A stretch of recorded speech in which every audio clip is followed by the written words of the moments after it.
Y así arranca el primer Es Esto, la fábrica del día de la fecha, esta sección en donde lo que hacemos es hablar de la industria de la música, hablar de la música y sus cambios que han ocurrido en una relampagueada de historia, en un puñadito de años nada más. Aparecieron las tiendas musicales, apareció internet, todo cambió y esa vorágine vamos a hablar ahora. En este preciso momento nos vamos para Alemania para hablar con los amigos de AGATHA is Dead, que ya están conectados con nosotros. Hi my friend, my name is Manu, there is Raulo, are you listening me good? You are mute, my friend. Ahí está. Ahí estamos haciendo el chequeo del audio. Mientras tanto, te cuento que recién escuchábamos No Love to Prove de AGATHA is Dead, que son los amigos que estamos conectando ahora. You are still mute. I'm not listening to you, my friend. Sorry. Can you hear me now? Ahora sí. Sí, ahora sí. Yes, my friend. Perfect. I'm listening to you. Lovely. Okay. I'm gonna leave you with my friend Raulo. My name is Manu. He's gonna make the same question we make all band and all artists from all parts of the world. And later we're gonna talk about from the present of AGATHA is Dead, okay? Yes. Perfect. I think el look del amigo. Sí, me encanta el look del amigo. La onda del amigo me encanta. Espectacular. Raulo. Sí, there is another person in the conversation. It's okay. You're two. We're three people, I believe. Okay. There should be one more person, but I mean, we can start like this. So Arthur's there. Excellent. I'm here. Okay. Arthur, are you listening me? You are not mute, but we are not listening to you, Arthur. Well, okay. Arranquemos, Raulo, y vemos, le pegamos derecho. Sí, it's okay, we are live, we are going to, if there is another person coming, it's okay, so no problem with that. We are going to start with the interview, so please tell us your full name, where are you from, and how old are you? All right. Shall I start? I'm Noah O'Donoghue from Berlin, Germany, half Irish, half French, and I am 23 years old. Okay. Okay. Can you hear me now? Yes. Okay. Yes, Arthur. I'm Arthur. I'm 25 years old, and I'm from Berlin, born in Berlin. Yes. So family from Berlin. So. Okay, perfect. And can you tell us which is your first memory of you listening to music? Oh God, my first ever memory, I'd say, was with my dad, and he was playing Cream. It was always Cream. There was a lot of Cream at home. A lot of Cream and Led Zeppelin, I think. That must be my first memory.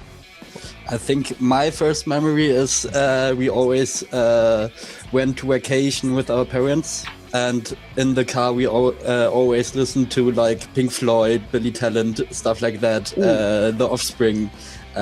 Yes, so I associate hearing music with driving cars a little bit because of that. Perfect. Sí. I'm going to make a little translation for the Spanish listeners. Estamos hablando con Noah y Arthur, que es, son de Berlín, y Noah es mitad irlandés y mitad de alemán. Y bueno, nos estaban contando un poco de sus primeros inicios escuchando música, sus primeros recuerdos. El de Noah es escuchando mucho Cream, había mucho Cream, y Led Zeppelin, y Arthur dijo Pink Floyd, y Manu, es la primera vez que aparece Sorry, I'm over 40. It's the first time that Offspring, my parents listen to Offspring. Fuck. So, es la primera vez, Manu, que aparece los padres escuchaban The Offspring, así que tremendo. Ahí se empiezan a notar las diferencias generacionales. And can you tell us which was your first instrument and which was the first song that you learned?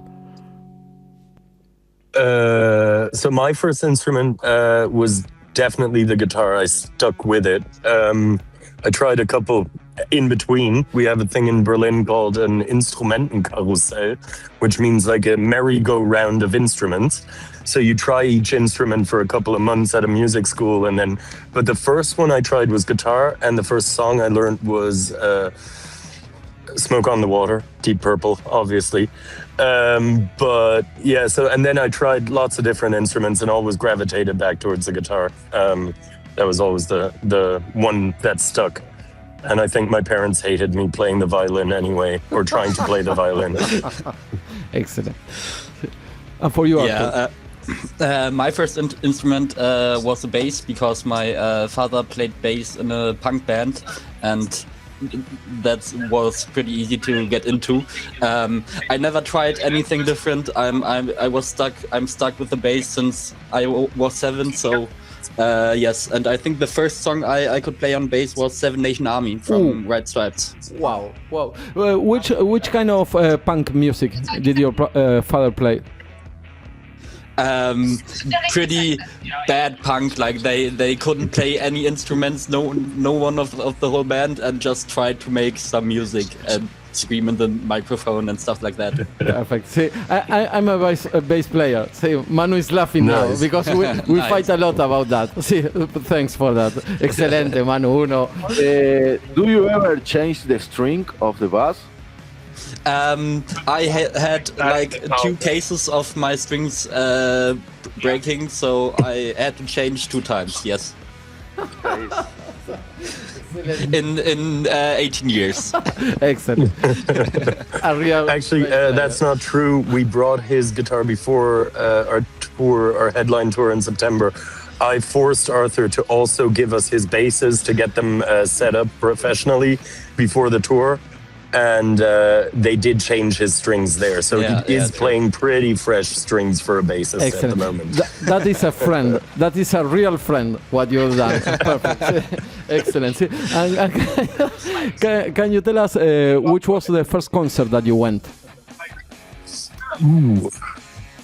I think my first ever concert must have been a very, very small show in Berlin. It was, my first proper concert was Left Boy. Pretty random, but pretty cool gig, honestly. It was a very memorable experience. But I think I guess I was about 11 or 12, and I saw Left Boy in a pretty big show in Berlin, and it was pretty cool. It was a very good show. Nice.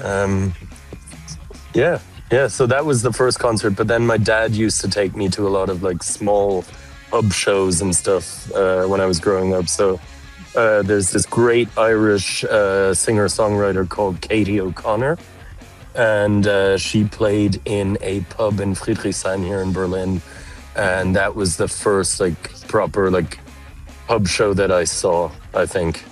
Great show. Wow. Really, really beautiful voice. Nice. And for you, Arthur? My first concert was a German band, a pretty famous German band called Die Toten Hosen. Of course it was. Yeah. Me and my twin brother were obsessed with them, like when we were 8 or 7 years old. So, and somehow my parents managed to get tickets for the concert, and yeah, it was pretty nice concert for first one. Excelente. How many Segunda vez en el programa, Sí. segunda vez en 20 minutos que nombramos a Die Toten Hosen. Sí. How many times you have the chance to went to a Die Toten Hosen concert? I think that was the only time I went to a concert because they made an album like 2012, and I really didn't like it, but they got pretty famous with it, so they only played the song from that album, but I didn't like the album, so I stopped listening to the new stuff and stopped going to concerts. Wow. But it's okay. I had my one concert 2009 with them, and it was pretty amazing, so that's all I need. See, they changed it. They became a little more metal, cocaine running on my head and that kind of things. See, they stopped making real punk. But in Argentina we love Die Toten Hosen. That doesn't surprise me. Sí, Yeah, really? I I didn't know. I didn't know sí. actually. No sabía, Manu, mira. Sí, no sabía. I saw Die Toten Hosen on the street. In Buenos Aires, they play on the street. Sí. Damn. Nice, damn. Sí, Cool. sí. That was Cool, very cool. so cool. I went 5 times to Die Toten Hosen. 5 times? All the time that I went to Argentina. Sí, 2 times. I'm too, Die Toten Hosen too. It's We incredible. have to come to Argentina, man. The scene seems so much cooler there. Yeah, no, it's not cooler. It's different. It's not cooler. See, but it's great to know that people listen to Die Toten Hosen in Germany. Great. And can you tell us how did AGATHA, sorry my accent, AGATHA is Dead begin, and why you put that name to the band? So it began with myself and Lily, our singer, who unfortunately for some reason isn't able to the app is taking ages to download, so she's not in the meeting right now. But so she and myself, we went to school together. And so we played in a school band, and then during COVID, I was still finishing school, and she was already done, and we kind of reconnected because we had nothing to do, so we kind of met up at her place and just started making post-punky beats in GarageBand and trying to record vocals somehow. So basically that's how it all started, and then we put out one song and we got pretty good feedback, honestly. So we started trying to book shows, and we went, okay, so basically we need a band. And so Joey, our drummer, had joined the summer before, and then in, I think, March, we had our first gig, and literally 2 weeks before the gig, Arthur joined as the bassist. Mm-hmm. And managed to learn 13 songs in 2 weeks. We even wrote some new songs, I believe, with him in the band for 2 weeks. And then, so that's how it all came to be. And for the name, honestly, good question. We were doing something kind of dark and post-punky, and we were looking at bands like, for example, She Wants Revenge, and it was always something kind of with a female name and something with revenge or death or something dark, and mysterious. And honestly, I don't remember exactly how it came to be, and there's no real meaning behind the name, I suppose. But you just have to invite us to play in Argentina, and you'll find out at the show, Okay, maybe in some future, maybe, no one knows. And in 2022, you released your first single, Muse. How was the recording process of that first EP? So that first song, and in general, those first things, was very much very, very DIY. I mean, we were very DIY until the Order EP, which was the first time we actually went to a studio to record. And before then, I was kind of I was learning to produce music. And I think you can hear it getting better gradually up until the Epilogue EP. And that was the last one of our EPs that I mixed myself and recorded. But yeah, so it was basically just Lily and myself for Muse, Begs Me to Dance, and then the Interlude EP was just the two of us in our respective bedrooms, holding up the mic for each other, and because we had a microphone stand, but it broke in the first session. And it was a lot of trial and error. I hadn't quite grasped the concept of gain yet, so I was just layering the track over and over again to get it louder.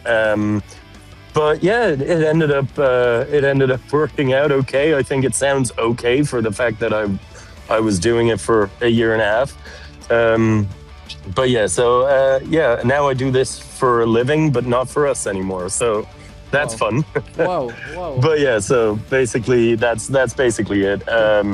It was a lot of DIY work, and then once Arthur and Joey joined, I suddenly had to learn to mix live drums and record drums and stuff. But love what I do, and it was a fun process, honestly. Also very glad to no longer have to do everything on the mixing and recording and mastering side anymore, and get to focus more on the art of actually writing the music, more so than the production side of it, Excellent. See, sometimes production it's boring. More if you have a lot of songs, If you produce a lot of songs and you write and that kind of thing, is fuck. I have to produce now. See, I can understand that. Exactly. See? And on September of this year, you're going to release your first album.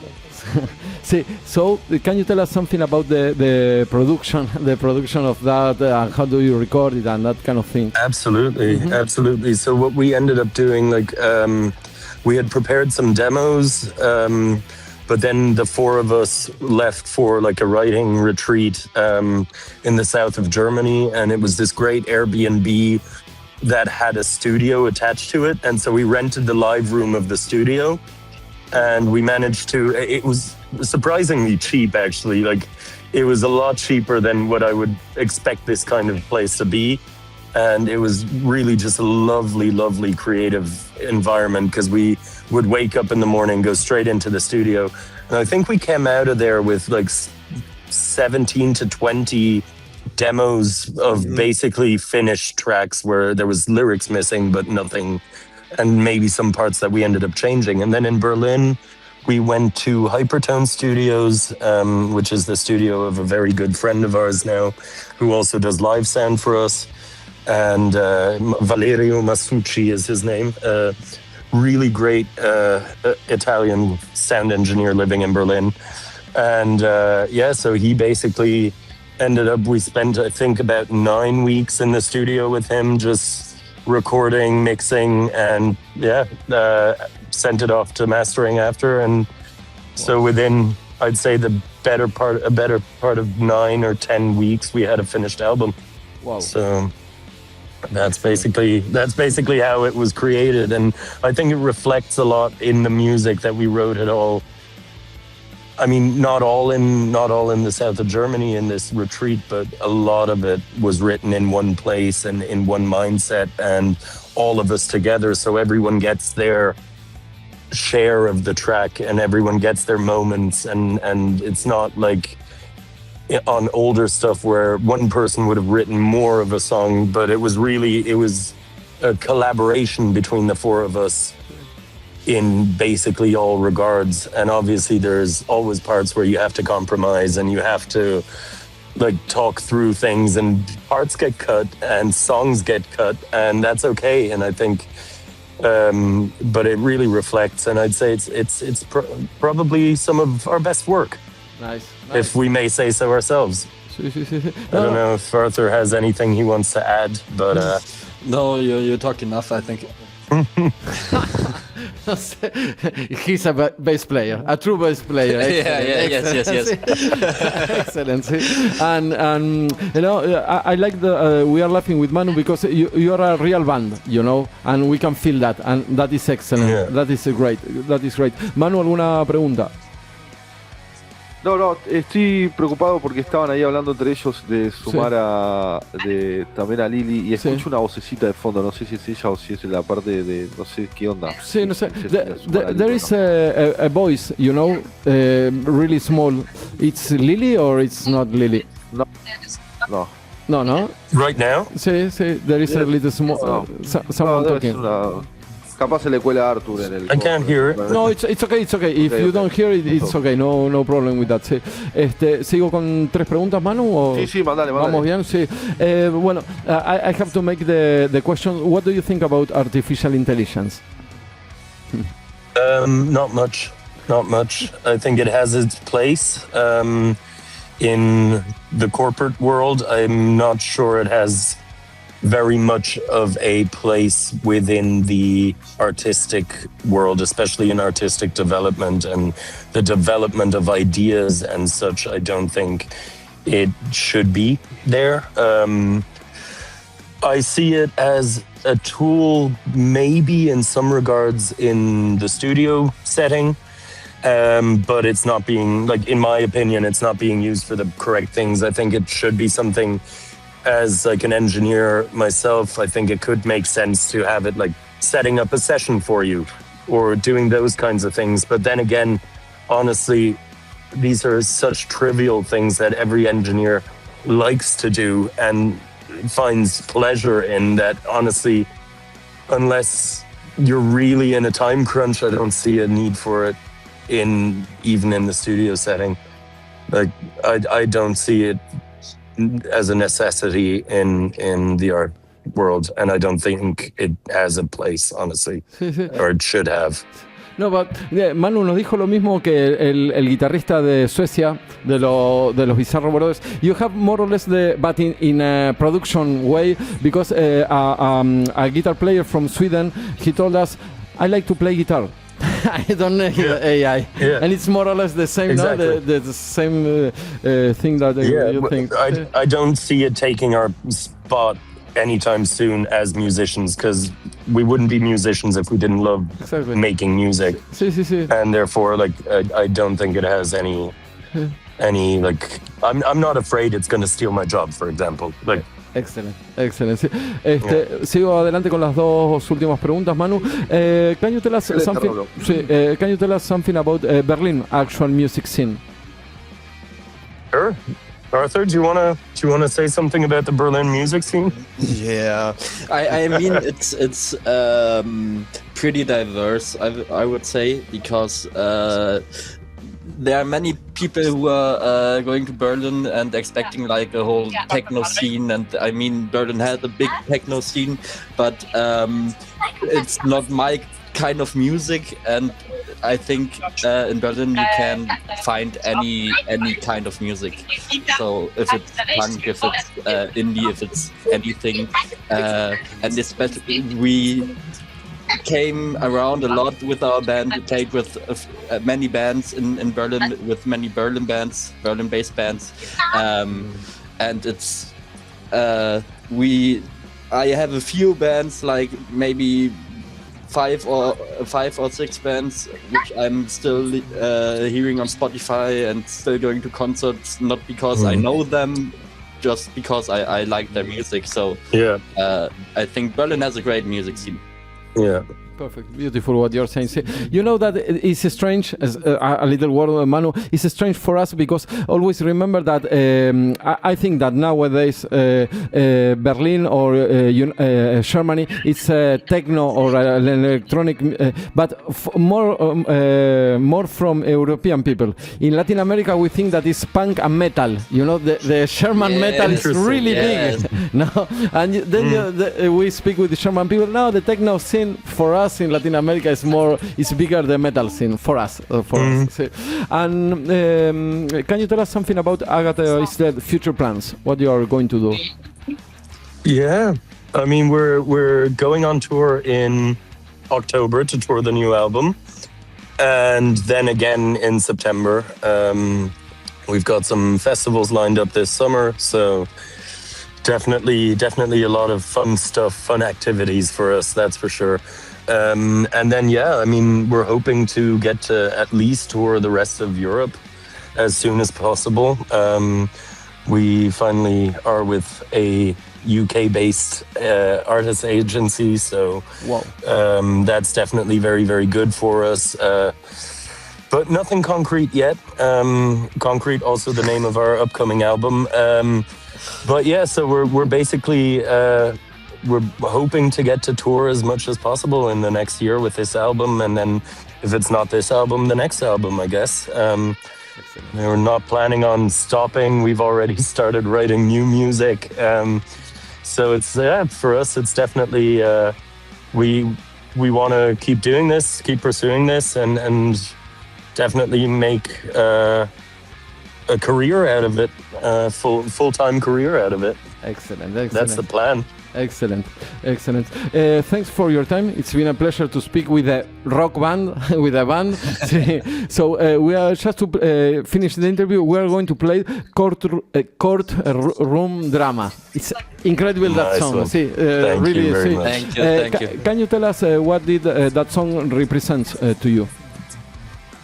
I believe now. There's not, our singer isn't here to correct me, but it is about like a lot of the songs on the album about breaking out, but also being stuck inside structures that are made inside your mind, I suppose. And but yeah, it's a lot about self-evaluation and I suppose what goes on inside our singer's mind. But yeah, she would have to say more on that. I am purely the guitarist on this track, so it's a bit difficult. I don't want to take too much of what she has said to me about it, and I don't want to say any wrong things about it. Excellent. So I'd say Sí, sí. Next But time. yeah, so Next time we meet all together again and we take some beers and we speak about everything again. Thank you very much. That sounds good. See, it's been Thank you. a really Thank you. pleasure. Thank you very much. Bye bye. Raulo. thank you. Bye bye. Have a good day. Bye bye.